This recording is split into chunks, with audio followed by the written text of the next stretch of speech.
Hey everybody, AC here, and welcome back to another episode of What Will I Be Watching? This time we're talking about the Winter 2023 lineup and the animes that I watched during that time. We've got 19 to get through, so let's jump in. So first off, we've got Misfit of Demon King Academy, season 2.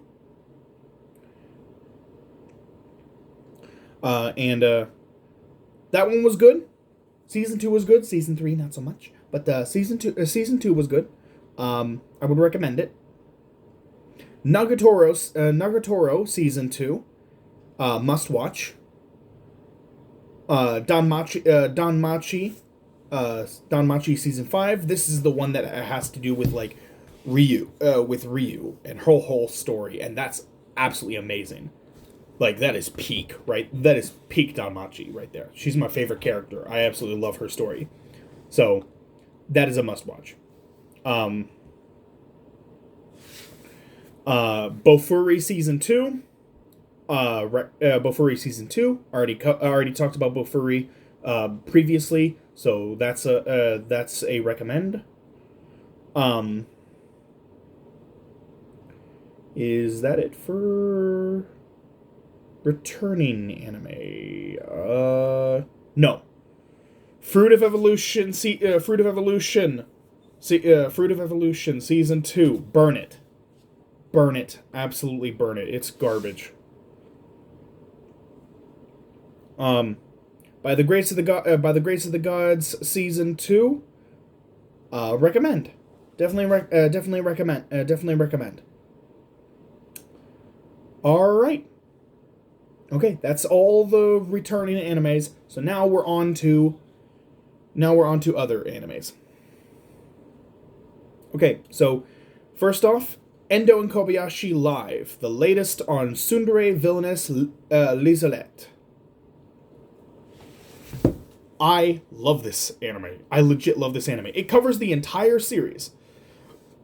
It's 12 episodes, and it's 12 episodes long, and it covers all 4 volumes of the manga. The manga only lasted for 4 volumes, and the anime covers all 4 volumes. The anime covers all four volumes, and it is a fantastic story. Super interesting. The two main characters, Endo and Kobayashi, like it is a villainous series, but it's not an isekai. It's Endo and Kobayashi. They're two like they're two close friends who, very clearly have feelings for one another and just don't know how to express it to one another. And they gain the ability to talk to the characters in a video game that they both love. And it is just super entertaining, super fun. It is super entertaining, super entertaining, super funny, and it is just the most unique concept I've seen for a villainess anime. So, yeah, I absolutely adore this. This is a must-watch. I'm gonna save that one for later. Next is Chillin' in My 30s After Getting Fired from the Demon King's Army. Main dude is a human. He was raised among demons. And his adopted brother, basically banished him from the Demon King's army. And he left to go to a village, and met a woman who he fell in love with. He wound up having kids with her. And it's just kind of like showing all of these different characters from his past, like meeting up with him in this village. It's very calm, very relaxed. There is quite a bit of action, but it is a very chill anime. And it does have some really good characters and character moments. So I would recommend. I would say recommend for that one. Next is adventurers who don't believe in humanity will save the world.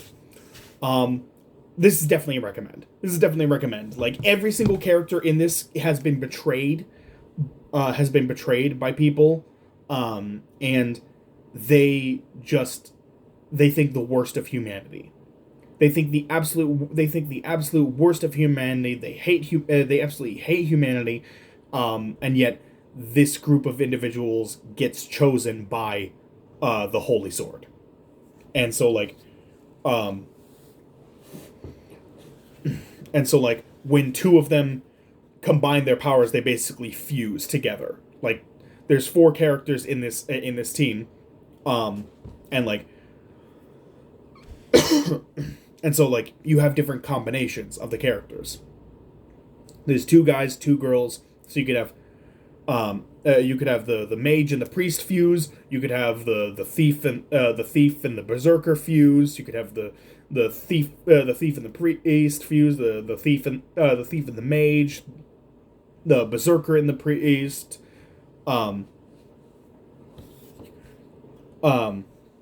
So it's we get to see like three different combinations throughout this, and they're all really cool. Yeah, it's a very entertaining it's a very entertaining series as they learn to not trust humanity but trust in each other. They slowly learn to trust in each other and be like, hey, even if we get betrayed by each other, it will be okay because we all know what that betrayal feels like. Like, we trust, they learn to trust each other to the point where they're like, I would be all right if I got betrayed by them. And yeah, so it's a beautiful, they form a beautiful friendship. Next is the Iceblade Sorcerer shall rule the world, and it's beautifully animated. It's a beautifully animated series, and it does have some really good characters, but the story is very lackluster. I would say cautiously recommend, simply because I did still enjoy my time with it, because there were enough characters that were really good in it that I was like, yeah, I'm enjoying myself. But the story is just not really good. So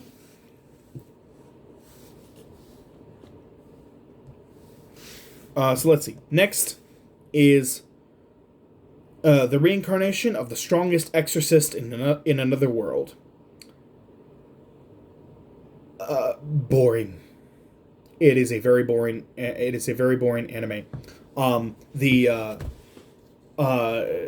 The last episode or the episode before that, one of the previous episodes that I did, I talked about the strongest sage with the weakest crest. This is basically the exact same. It's basically the exact same plot, but replace like magic crests with replace a weak magic crests with exorcism talismans. And yeah, it's basically the same. It's boring. It's super boring. It looks nicer than the strongest sage with the weakest crest. It looks nicer than that. But that's about all the praise I can give it.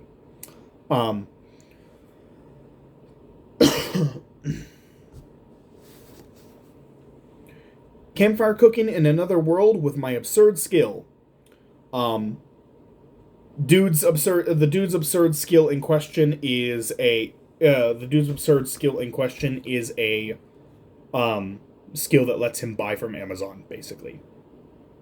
He makes money, and then that money translates to yen in his skill, and he's able to buy food, and cooking equipment. So, yeah. It has some good comedic moments. I would say cautiously recommend on that one. Farming Life in Another World. Cautiously recommend, because there are some good stuff in there. There is some good stuff in there. It's not that great. It's not that great a series, but there is some good stuff in there. So I would cautiously recommend that one. But With that said, Farming Life in Another World is the main reason why I firmly believe that that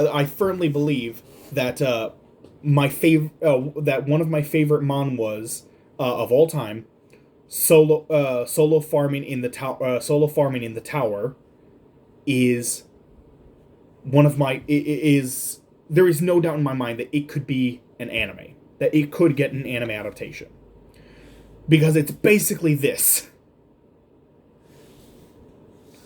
Solo Farming in the Tower is one of my favorite manhwas. Like, it's my second favorite manhwa of all time. I absolutely love that series. And it is basically like this. It is basically like this, but you basically replace the vampires, angels,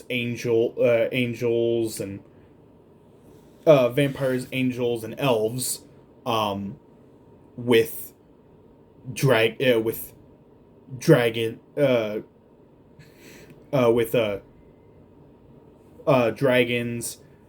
bees, and bears, and minotaurs.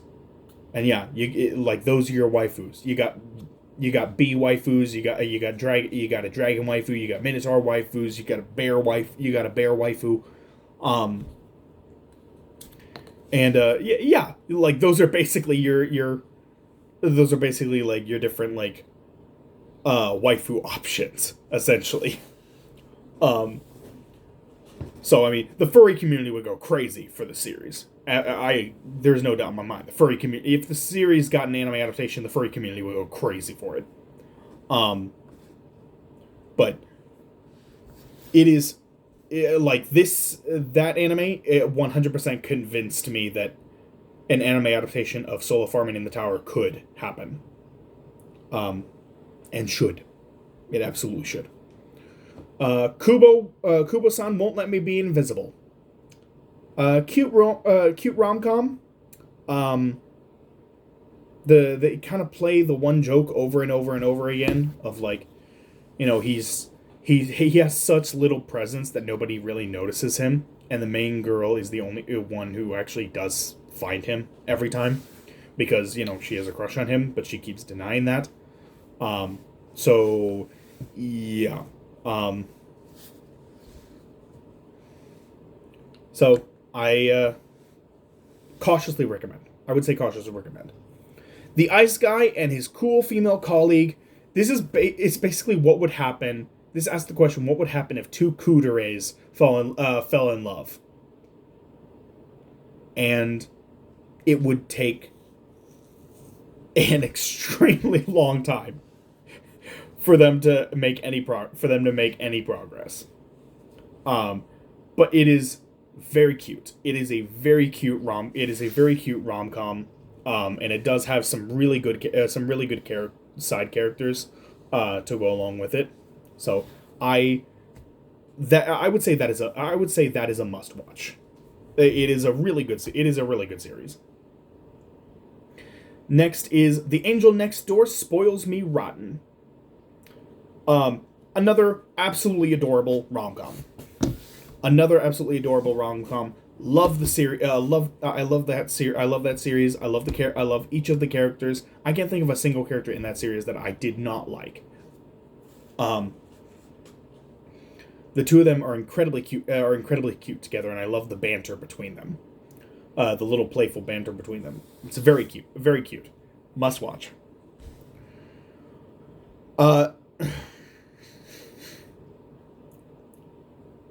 Next.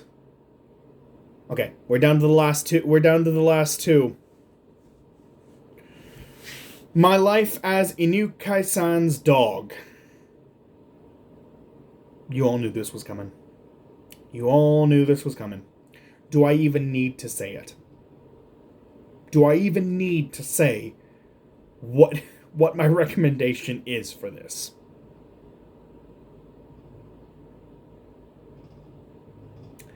It is obviously a must-watch. Yeah, I bet everybody was thinking that this was gonna be a burn it, but no, this is so insane. This anime is so insane and so freaky that I feel like everyone has to experience it just because of how out there and nuts it is. It is so insane and it's so insane and so nuts. You just cannot help but be fascinated and drawn in by how crazy it is. So it is definitely a must watch.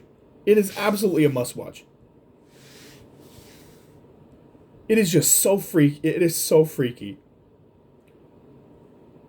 But yeah, I'm not gonna say anything else about it. It's just, yeah, it's a must watch. And lastly, Tomo-chan is a girl. This ran for 13 episodes. It was a 13 episode series. There was a rumor going around for a while that there was going to be an OVA for the series. That there would be an OVA for the series that would be that would cover a couple of the a couple more chapters that the anime left out, as well as the epilogue chapter. So there was a rumor going around that it was going to have that, but that never went anywhere. So to my knowledge, that never happened. I don't own the DVD set for it, so maybe the OVA is on the DVD. I don't know, but I don't own the DVD set for it yet, so I can neither confirm or deny it. But I don't think there's an OVA because I feel like if there was, somebody would have already put it up online by now. So I don't think there is. But it is still a fantastic adaptation. My one complaint is that like they basically made the mothers in this series completely irrelevant. In the manga, they had a lot more presence. The mothers had a lot more the mothers had a lot more presence, especially Tomo's mom. There was a lot of really good scenes with her in the series that were just completely cut from the anime. And that's very unfortunate. And then, of course, you got all of the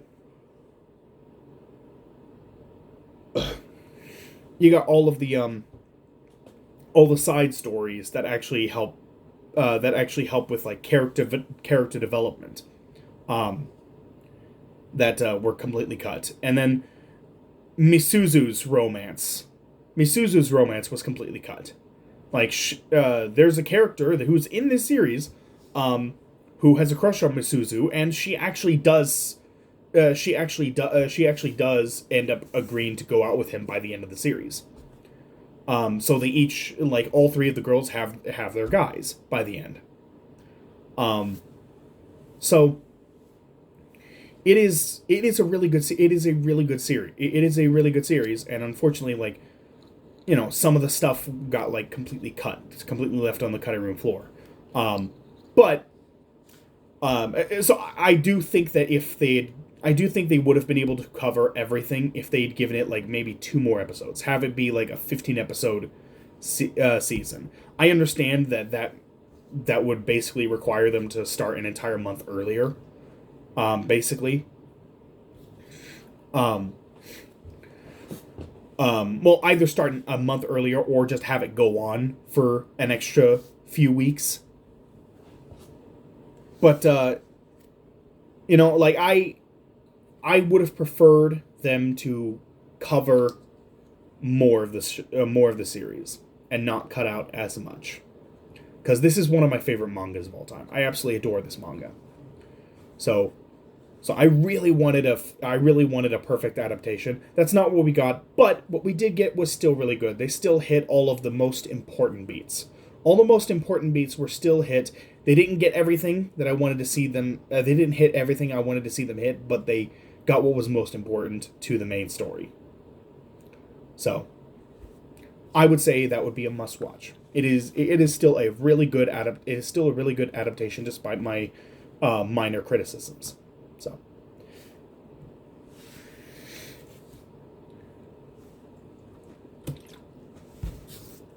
okay, so that's it, right? Let me see. 1, 2, 3.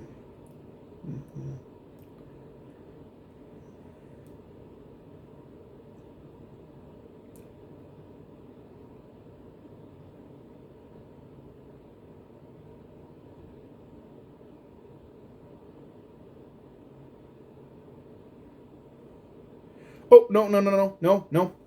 There's still two more. There's 20, not 19. The Tale of Outcasts. Lolly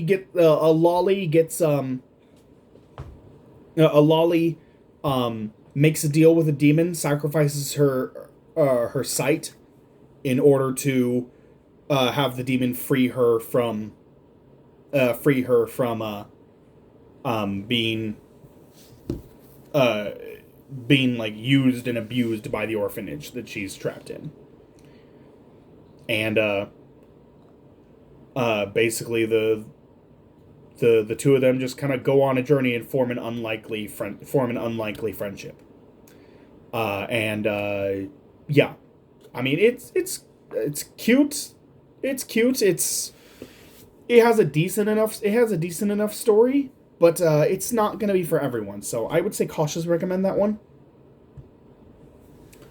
And then the other one, the last one is the final 12 episodes of Ash's Journey. This includes the 11 episode the last 11 episodes of his journey plus the OVA that takes that aired just before these.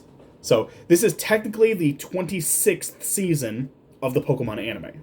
These 12 episodes technically count as the 26th season of the Pokemon anime, and is the final journey. It's Ash's final journey, and I was there for all 12 episodes. I've already made an entire video talking about why I don't like the ending of Ash's Journey, and I basically denied the ending that we got and basically established my own, and that is my headcanon for for the way Ash's Journey ended, and that will not change. So yeah. Anyway, I think that's it. Yep, that's it. So let's see.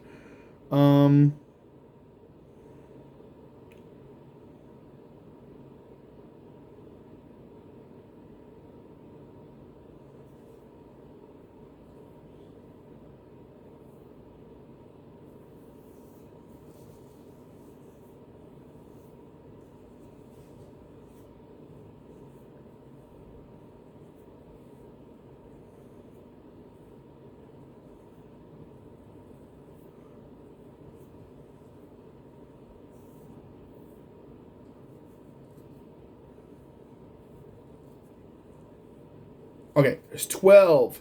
There's 12 animes. There's 12 animes in spring 2023 that I have watched. So, yeah. It's nice. That is much better than 20. Anyway, that's going to do it for this video. Thank you all so much for watching. Hope you all enjoyed. Like, comment, subscribe, hit that notification bell, all that good jazz. And I will see you all in the next video. Take care, everyone.